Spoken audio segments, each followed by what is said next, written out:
જાંબુઘોડા ખાતે ભારતીય જનતા પાર્ટી દ્વારા સ્નેહ મિલન કાર્યક્રમનું આયોજન કરવામાં આવ્યું હતું, જેમાં મોટી સંખ્યામાં જાંબુઘોડા તાલુકાના ગ્રામજનો તેમજ મોટી સંખ્યામાં ધારાસભ્યો તેમજ ભારતીય જનતા પાર્ટીના કાર્યકરો ઉપસ્થિત રહ્યા હતા.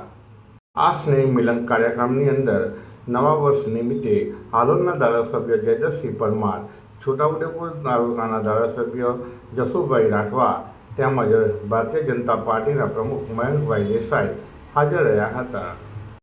નવા વર્ષ નિમિત્તે ભેગા થયેલા સપ્રેમ કાર્યકરો સાથે વાતચીત દ્વારા અભિવાદનનો કાર્યક્રમ રાખવામાં આવ્યો હતો.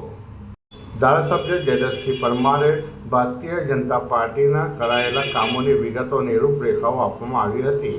ત્યાર પછી જસુભાઈ રાઠવા દ્વારા આવનારી ચૂંટણી દરમિયાન રણનીતિ હાથ ધરવામાં આવી હતી.